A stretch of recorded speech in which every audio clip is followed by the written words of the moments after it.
Look up at the night sky. Pick a star, any star. Now imagine packing your bags, gathering your best friends, and actually going there. It sounds like the ultimate magnificent road trip, a grand adventure to find new worlds, meet bizarre alien neighbors, or just get as far away from earthly politics as physically possible. Humans are natural explorers, after all.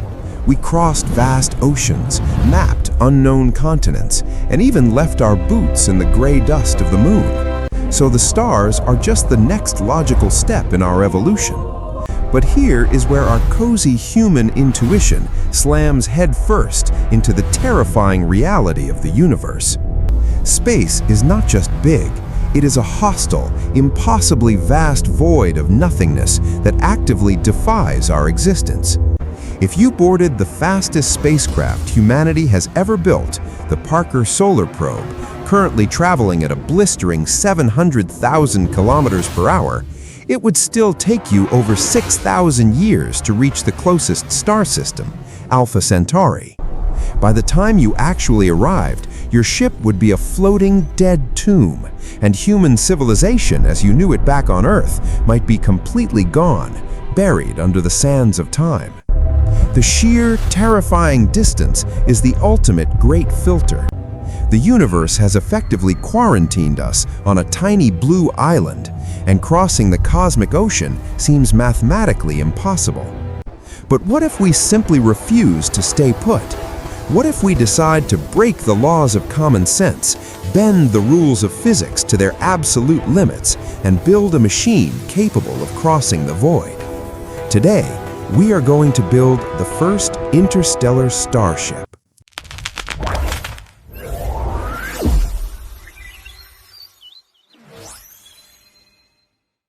To understand why traveling to the stars is an absolute nightmare, we need to talk about the tyranny of the rocket equation.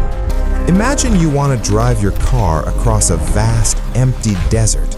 You need gas to run the engine, but the gas itself makes your car heavier. To carry that extra gas, you need a bigger car, which in turn requires even more gas just to move the heavier vehicle. The math creates a brutal feedback loop. Eventually, your car is mostly just a giant sloshing fuel tank with a tiny steering wheel attached to the front bumper. Chemical rockets, the kind we use to go to space right now, to reach orbit or land rovers on Mars, are completely terrible at interstellar travel. They rely on fire, and fire is fundamentally weak. The energy density just isn't there. If we wanted to reach the nearest star in a single human lifetime using regular rocket fuel, the fuel tank would need to be larger than the entire observable universe. It is a mathematical dead end. So, fire is out. We need a modern cosmic cruise ship, something that packs millions of times more energy into a microscopic space. We need to leave chemical explosions behind in the dust of the 20th century and learn how to harness the fundamental forces of the universe itself. To cross the interstellar void in a reasonable time frame, we need to go incredibly fast. At minimum, we need to reach 10% the speed of light. At that blistering speed, the trip to Proxima Centauri takes about 40 years. It's a very long time, but it's a lifetime, not an eternity. How do we do it? Here are our three best, most terrifying options. Option 1, riding the bomb. In the 1950s, scientists came up with Project Orion. The idea is simple, brilliant, and completely unhinged. You take a massive spaceship, attach a giant steel plate to the back, and then you casually throw nuclear bombs behind it. Boom! You ride the massive radioactive shockwave.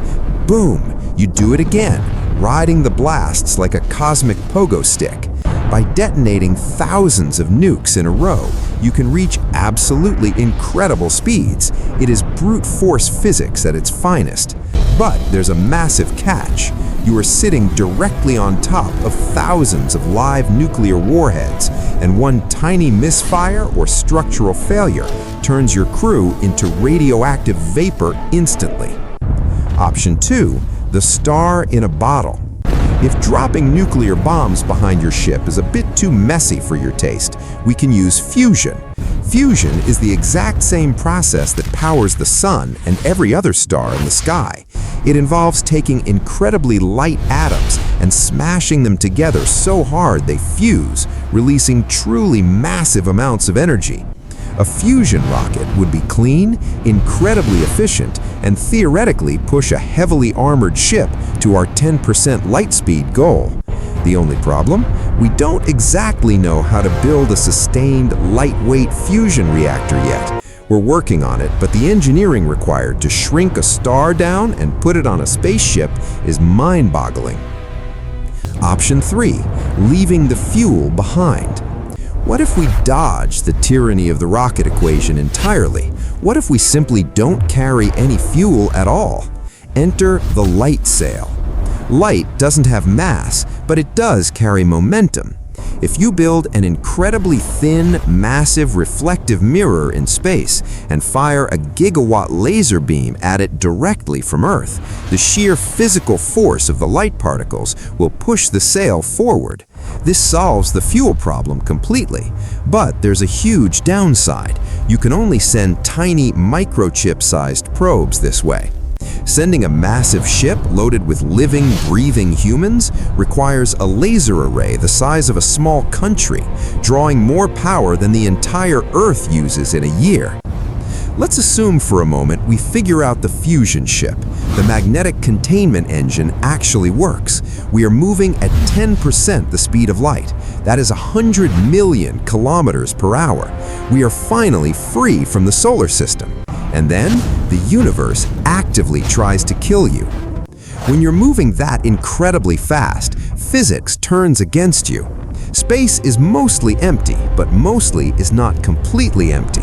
There's stray, freezing hydrogen gas and tiny grains of ancient cosmic dust floating absolutely everywhere. Hitting a grain of sand at 10% the speed of light hits your ship with the explosive force of a conventional bomb. Every single second of the 40-year journey, your beautiful ship is being violently sandblasted by microscopic nuclear explosions. To survive this relentless cosmic onslaught, the ship needs a massive, sacrificial shield, maybe a giant, dense block of ice, hundreds of meters thick, attached to the front, or a phenomenally powerful magnetic field to deflect the interstellar shrapnel before it tears the hull to shreds. And then there's the inescapable human problem. 40 years is a brutally long time to be trapped inside a heavily shielded metal tube. Do you put the crew to sleep in cryogenic pods? We have absolutely no idea if freezing a living human brain and thawing it out decades later will actually work without turning their memories into mush. Or do we build Generation Ship, a massive rotating city in space where entire generations of humans are born, live, and die in the empty void, never seeing the Earth their ancestors left and never seeing the destination their descendants will land on? The psychological toll of living in a completely closed loop, knowing you are nothing more than a biological stepping stone for your great-grandchildren, is a massive existential burden. Would people go mad? Would society break down halfway through the journey? So we face impossible distances, relentless cosmic sandblasters, and the fragile, unpredictable nature of the human mind. The universe has essentially built an invisible, deadly wall to keep us trapped in our solar system forever. But walls are made to be broken. Human history is defined by doing exactly what was previously considered impossible. How do we do this? Not with a single, desperate, reckless launch, but with incredible patience and multi-generational planning. First, we send the swarm. We build millions of tiny, cheap light sail probes and fire them at the stars using orbital lasers. They act as our robotic scouts, mapping the interstellar hazards, taking high-resolution photos of exoplanets, finding the absolute best candidates for a second Earth, and beaming that vital data back home. Then, we build the actual infrastructure. We cannot launch a Starship from Earth's gravity well.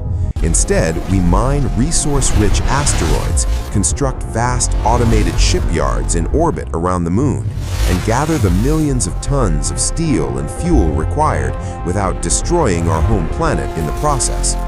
Finally, after centuries of preparation, we build the Ark, a massive O'Neill cylinder, a rotating habitat miles long, complete with dense forests, deep freshwater lakes, and a perfectly balanced artificial ecosystem to keep the air breathable and the crew sane. Propelled by a massive fusion drive, protected by heavy magnetic shields, and populated by a society explicitly trained and psychologically ready for the long dark. When they finally arrive at the new star system, they don't crash land onto the dirt like in a dramatic sci-fi movie. They establish a stable orbit. They use their massive ship as an orbital base to carefully, methodically seed the new rocky planet with resilient life, terraforming the atmosphere over centuries and slowly expanding the fragile bubble of human consciousness into a previously dead cosmos. The universe is a cold, dark, and entirely indifferent place. It did not invite us, it does not care about us, and it certainly didn't build a convenient highway for us to explore it. But that is exactly what makes our chaotic existence so incredibly beautiful. We are the universe waking up and deciding to figure itself out. If the universe is empty and silent, it just means it is an infinite, magnificent blank canvas waiting for us to paint it. Building the first starship will require the combined effort, sheer genius, and total resources of our entire species working together. It might take hundreds or even thousands of years before we are truly ready to leave our cosmic island. But the stars are patient. They will wait for us. What kind of starship would you want to travel on? A fast, sleeping cryo ship where you wake up in the future? Or a massive floating generation city where you live out your days among the stars? Let us know down in the comments below. Thanks for watching.